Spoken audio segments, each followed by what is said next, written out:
Bonjour Horseman's Club, donc aujourd'hui quelque chose de différent. Je suis là, assis devant ces belles images-là avec Pierre Beaupère, qui est venu de Belgique pour passer quelques jours avec nous. Et je me suis dit, ça va être intéressant de faire quelque chose pour le Horseman's Club pendant que je passe ces quelques jours merveilleux avec Pierre.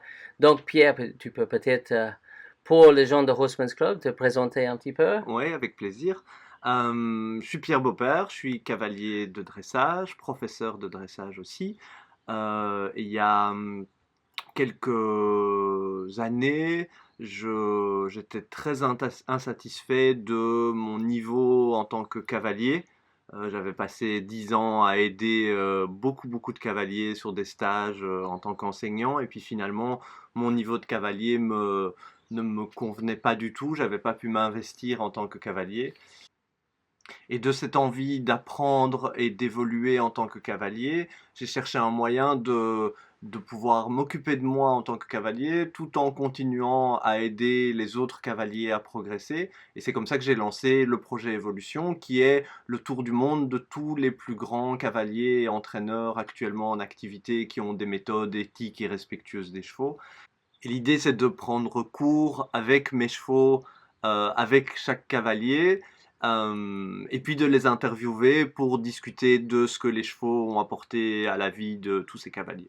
Et c'est dans ce projet-là que je suis chez toi, et c'était vraiment très important pour moi de pouvoir commencer assez rapidement dans le projet, à pouvoir faire un épisode avec toi. Et le cheval qu'on voit là, c'est...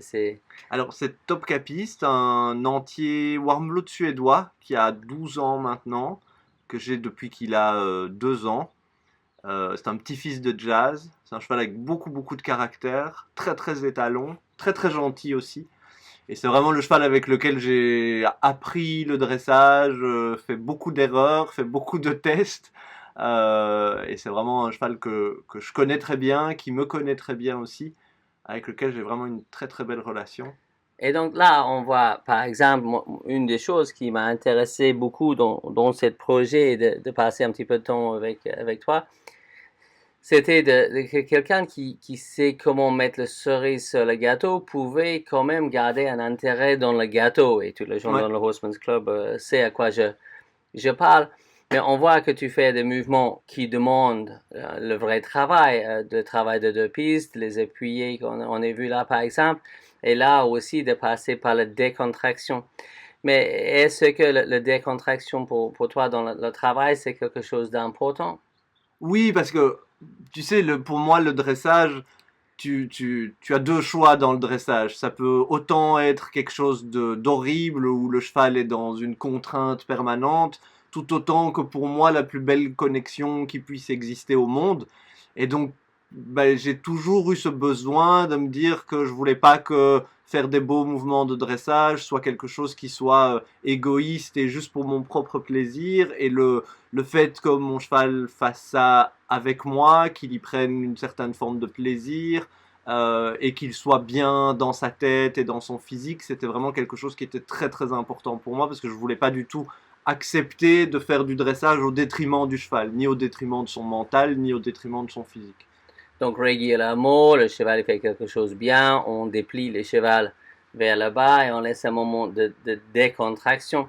Et peut-être quelque chose que moi j'ai trouvé très rare dans le milieu des dresseurs, c'était de dire, ok, je peux demander que le cheval se mette en place, qu'il utilise son corps le mieux que possible, mais en fait, une des choses qu'on a discuté avant que tu es venu ici, c'était, oh, je rêve d'être capable de monter mon cheval un jour avec rien de tout, d'enlever le bride, d'enlever le filet, sans l'école. Et moi, j'ai dit, oh, peut-être on peut juste commencer par essayer de monter le cheval juste avec un cordelette. Et je n'ai pas eu cette demande-là par un cavalier de dressage avant.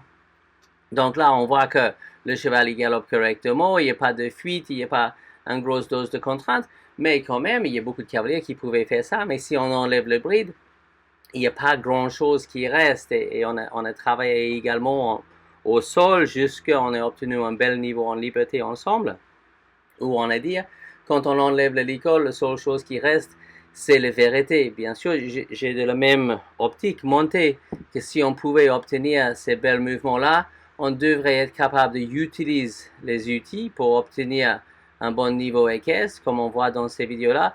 On devrait être capable de s'en passer aussi, d'enlever le bride et maintenir quelque chose. Et donc ça, on a eu quelques jours ensemble, donc on n'a pas eu énormément le temps, mais c'était un petit peu notre projet cette semaine, c'est de dire, ok, je peux faire le dressage. Là, on est en train de voir bien en évidence qu'au niveau de dressage, toi et le cheval va super bien.